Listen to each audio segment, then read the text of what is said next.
Jodohku makan upil. Emang enak? Pian, jangan makan upil. Kan mama udah masakin udang Prancis. Kenapa malah makan upil Oh, sih? itu karena jodoh aku makan upil, Mah. Duh, jodoh kamu tuh bawa dampak buruk. Mulai hari ini, apapun aktivitas jodoh kamu, jangan ditiru ya Pian. Karena itu jorok dan gak beretika. Sekarang jodohku belajar buat ujian. Karena mama bilang gak boleh tiru dia, aku tidur siang aja deh. Jodohnya Pian berak di celana, jorok banget. Nanti pas mereka besar pacaran, pasti Pian kebauan, cium bau nya. Aku benci jodohku. Kenapa sih dia harus sejorok ini? Pian, gue baru sadar aktivitas jodoh lu itu kok nggak pernah muncul ya? Oh, itu karena gue minta pusat bantuan buat matiin aktivitas jodoh gue. Karena gue sama sekali nggak tertarik coy sama jodoh gue. Loh, kenapa gitu, Ian? Jangan bilang lu mau jomblo selamanya lagi. Ya kagak sih, cuman seinget gue tuh ya, pas gue kecil dia sering banget makan upil ataupun berak di celana. Dan teman-teman gue semuanya bisa lihat, jadinya kan gue jadi bahan ejekan ya. Duh, gue paham sih. Dulu jodoh gue juga gitu. Tapi namanya ya anak kecil sih, pasti semuanya gitu. Gue aja pas kecil makan upil loh. Tapi tetap aja makan upil tuh jorok banget weh. Siapa coba yang makan upil? Anyway, sorry ya minggu ini gue nggak bisa main ke rumah lu. Gue ada janji fitting baju pengantin sama jodoh gue. Apa? Lu mau nikah? Ya iya dong, usia kita aja udah 28 tahun loh tahun ini. Apa gue hidupin lagi kali ya aktivitas jodoh gue? Pian, sorry banget nih, istri gue melahirkan hari ini. Gue boleh pulang lebih awal ya, dan tolong kerjain bagian gue. Dikit lagi kelar kok ini. Oke. Sini, biar gue aja yang kerjain. Lu nggak lihat itu meja si Pian udah penuh sama kerjaan. Pak Teo. Sama kayaknya istri lu doyan banget ya melahirkan. Perasaan baru bulan lalu deh lu izin ke gue buat nemenin istri lu lahiran. Istri lu melahirkan lagi setelah sebulan melahirkan? Sini deh Yan, biar gue aja yang kerjain sendiri sampai selesai. Baiklah kalau begitu, silahkan diselesaikan. Dan kamu, Pian, lain kali kalau orang mintain tolong dan bukan tugas kamu, gak usah diambil. Baik, Pak. Oh iya, itu kerjaan yang kemarin saya kasih, kelarin hari ini ya. Baik, Pak. Sama nanti malam, kamu makan malam bareng saya ya. Baik, Pak. Apa? Kalau gitu, sampai jumpa di restoran kentang import jam 7 malam. Selamat malam, Pak. Gak usah terlalu formal, kita cuma makan malam doang kok ini, tidak ada urusan pekerjaan. Iya, Pak. Maaf, Pak. By the way, agak personal nih pertanyaan saya. Itu kenapa aktivitas jodoh kamu dimatiin? Kamu gak berniat punya pasangan? Oh, itu karena saat ini saya pengen fokus ke perusahaan aja. Oh gitu. Kalau Bapak gimana? Kalau saya sih lebih ke risih aja sih sama jodoh saya. Soalnya dari kecil sampai dia SMA kerjaannya tuh tidur siang mulu. Gak pernah mau belajar. Beda lah sama kamu yang rajin banget ini. Bapak bisa aja. Nah sebentar lagi aktivitas jodoh kamu akan kembali aktif. PT Polen, itu kan perusahaan tempat gue kerja. PT Polen, itu kan perusahaan tempat gue kerja.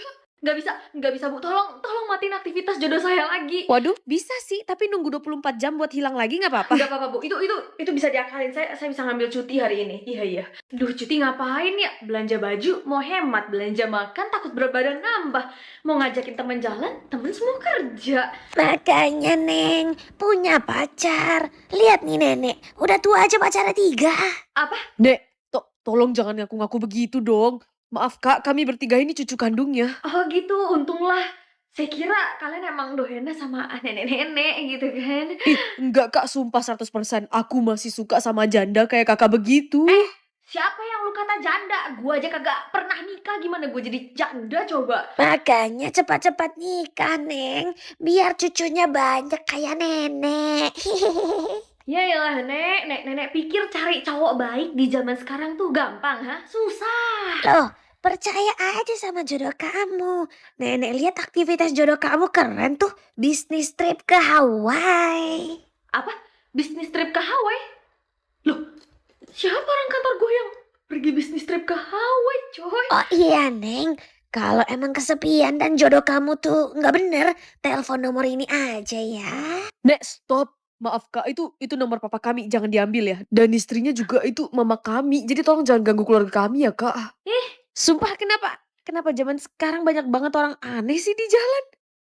Loh Pian, kamu nggak kerja hari ini Yan, hah? Enggak mah, gara-gara ngurusin aktivitas jodoh ini. Oh, kamu munculin lagi itu aktivitas jodoh kamu? Ya bagus deh, akhirnya ada niat juga buat cari jodoh. Gak gitu mah, aku tuh cuman penasaran sesaat aja. Dan pas aku aktifin, ternyata jodoh aku tuh satu kantor sama aku mah. Apa? Satu kantor? Oh my god, bagus dong Yan, kan kantor kamu kantor ternama. Pasti orang yang kerja di sana tuh hebat dan tajir semua. Tapi asal mama tahu ya, cowok-cowok di kantor aku tuh minimal udah punya 2 istri. Satu yang sah, satu yang selingkuhannya.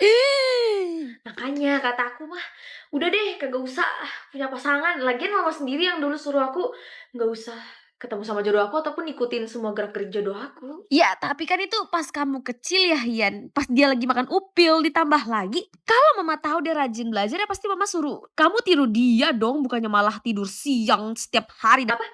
Tidur siang? Emangnya sesering itu mah aku tidur siang pas dulu? Ya iyalah, dari SD sampai SMA kerjaan kamu kalau pulang sekolah tuh cuma satu, tidur siang. Waduh, kok feelingku gak enak ya?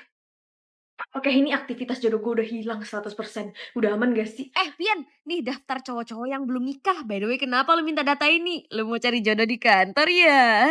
Lebih tepatnya, jangan kepo deh lu. Idih, najis. Udah gue bantuin juga. Nggak jadi deh, sini balikin. Ih yaudah iya gue kasih tahu. Jodoh gue tuh satu kantor weh sama kita. Makanya kan gue mau nyari tahu siapa jodoh gue. Fix.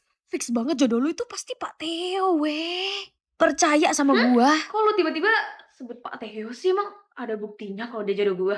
Iya, nggak ada sih. Cuman Pak Theo tuh satu-satunya cowok yang jomblo di kantor kita. Ya bisa aja dia sukanya sama sesama jenis, ya gak sih? Mungkin habisnya dia ganteng plus jabatannya tinggi. Kalau nggak punya cewek kan aneh ya. By the way, si Pak Theo kemana kok hari ini gue belum lihat sama sekali sih. Oh iya, lu kan nggak masuk ya kemarin. Pak Theo lagi perjalanan bisnis ke Hawaii ya. Kan si Chelsea lah murid asli yang ngontrol sekolah goib ini. Apa? Gobi, kok lu tiba-tiba nuduh si Chelsea begitu sih? Ada buktinya nggak lu? Dan Chelsea lu kenapa diem aja sih seakan-akan mengiyakan omongannya dia? Belain diri lu kek. Sorry banget Yan, tapi emang gua yang ngontrol sekolah goib ini. Tuh kan, gua bilang apa juga. Tapi nggak mungkin kalau emang lu murid yang ngatur sekolah ini, lu pasti nggak kelihatan karena katanya cuma orang yang indigo nggak sih yang bisa lihat murid itu? Well, sejarah di buku perpus itu ya gue yang tulis biar nggak ada satupun orang yang sadar kalau gue sebenarnya terlihat tanpa harus punya kekuatan indigo. Dan karena kalian berdua udah berhasil nebak gue murid itu, makanya gue akan ngabulin satu permintaan kalian dalam bentuk barang ya. Seriusan lu? Satu permintaan? Betul. Dan lu bisa minta barang apa aja. Kalau gitu gue minta. Pikirin baik-baik permintaan kalian, jangan langsung minta. Gobi, perasaan kita kagak pernah nebak nggak sih si Chelsea tuh murid yang ngatur sekolah gue ini? Dia sendiri yang ngaku kan? Iya juga ya. By the way, lu mau minta barang apa nanti dari si Chelsea, Yan? Jujur gak tau sih, gue pengen rumah, gue pengen mobil, gue pengen duit unlimited. Tapi kayak susah gitu loh, yang mana yang harus gue pilih ya? Kayaknya duit unlimited aja deh. Tapi Yan, kalau emang Chelsea beneran murid itu, kenapa lu bisa temenan sama dia dari kecil? Iya kan? Sejujurnya gue juga rada bingung sih, karena gue bener-bener gak bisa nginget memori masa kecil gue kayak ngeblur gitu semuanya. Iya udah nggak usah diinget, bisa jadi lu lupa ingatan karena trauma masa kecil lu. Mungkin. Ini si Chelsea sama si Gobi kemana sih? Kenapa jam segini belum pada datang sih? Lu harusnya kemarin bilang lu bukan murid itu anjir, kenapa lu malah ngaku-ngaku? Ya abis gimana, lu mau nyudutin si Pian? I mean dia cuma murid kesepian yang jadi korban pembulian teman-teman kelasnya dulu. Dan bahkan latar belakang keluarga juga hancur banget. Lu baca sendiri kan di diarinya yang gak sengaja jatuh dari tasnya itu. Di hari pertama kita ketemu. Tapi dengan lu ngaku-ngaku murid itu, sekolah ini bakal jadi goib sesuai mood dia lagi ke depannya. Ya gue sih gak masalah ya daripada gue harus kehilangan teman baik gue. Iya sih, tapi sebagai teman baik harusnya kita kasih tahu dia nggak sih kalau kita udah tahu sebenarnya daripada acting begini. Jadi kalian udah tahu kalau gue murid yang ternyata ngatur sekolah gue ini? Pian? Tapi gue penasaran deh, sejak kapan sih kalian tahu semua ini? Di hari pertama gue ketemu sama lu pada, gue nggak sengaja nemu diary lu yang jatuh Yan. Dan Chelsea juga nemuin muka lu di buku-buku siswa tahun 1823. Baiklah, kalau gitu sesuai dengan perjanjiannya, kalian berhasil nebak kalau murid itu adalah gue. gue akan menghilang dari dunia ini selamanya dan bikin sekolah ini kembali menjadi sekolah normal. Tapi lu gak harus Makasih ya Chelsea, Gobi udah mau jadi temen gue belakangan ini. Dan terutama Chelsea, sorry banget ya karena gue sedikit mengacaukan memori lu. Karena ya, biar lu gak curiga kenapa tiba-tiba kita bisa berteman.